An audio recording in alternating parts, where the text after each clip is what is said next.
Question number 10. This is vertical arms of a special U-tube are connected by a thin transparent rubber tube having a piston inside. The tube contains three immiscible liquids A, B, and C of density rho A, rho B, and rho C such that density of C is highest and the density of B is the lowest. Initially, when the piston is held in the middle, lengths of column of liquid C in both the arms are equal.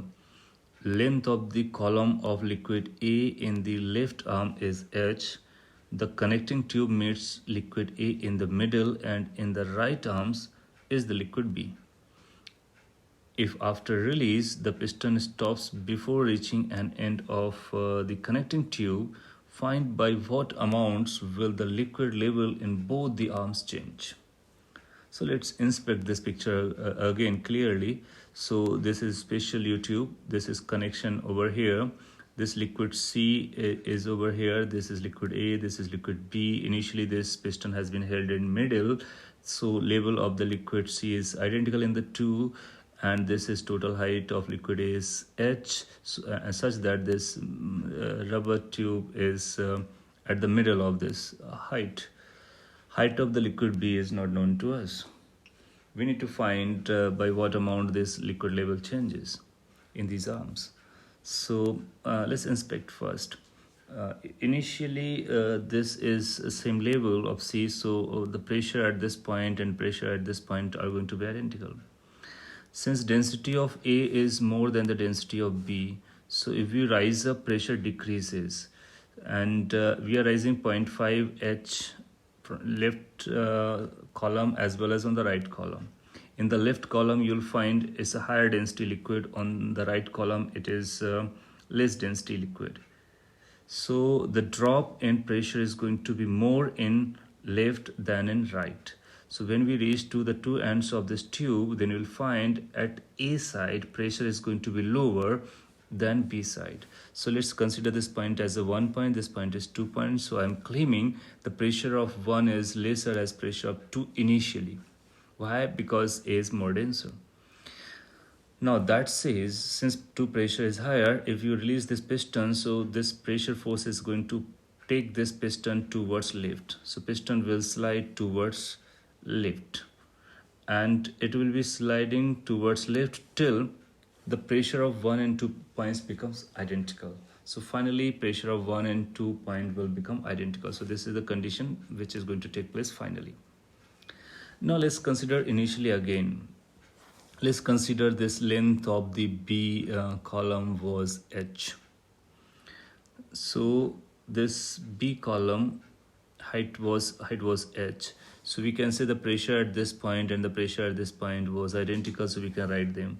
So we can write like P naught plus rho A G H total is H height is equal to P naught plus rho B G capital H. So from here we got to know rho B capital H is equal to rho A into H. So this is the condition that basically from here we are getting capital H, that means height of the liquid B.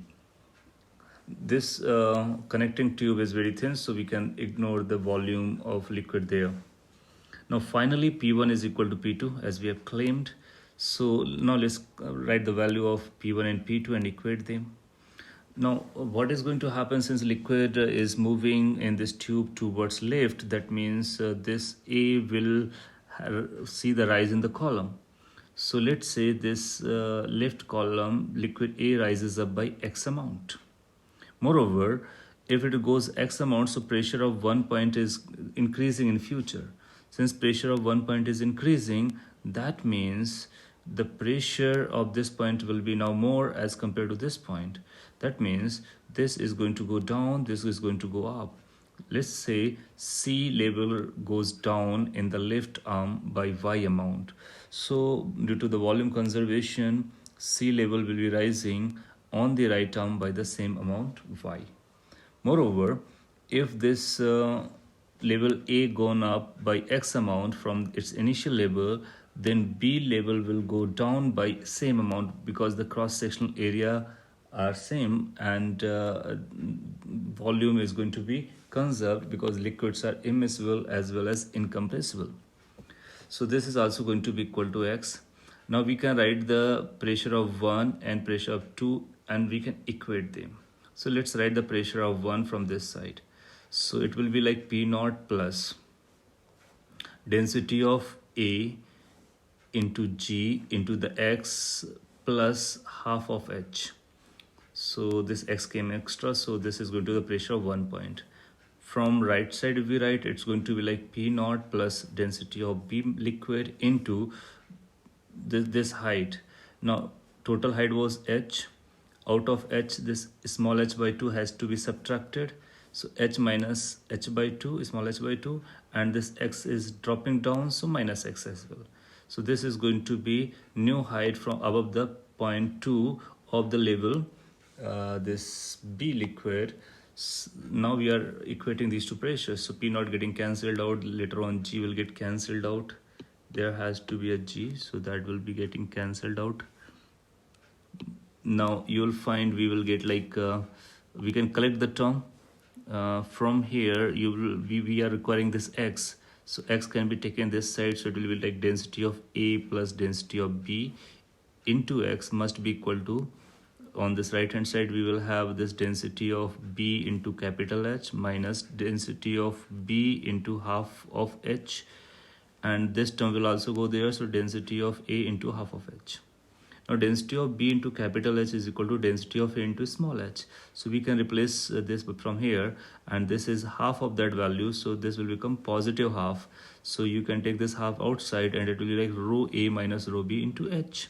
So from here x value came out to be rho A minus rho B into H divided by 2. This 0.5 could be written as 1 by 2 and divided by rho A plus rho B. So this is the amount by which this level A goes up and level of liquid B comes down.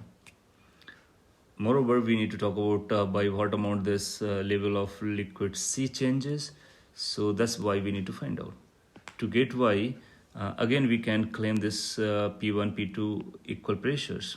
So since these are equal pressures, so we go downside to this level and same level downside on this, both should have the same pressure.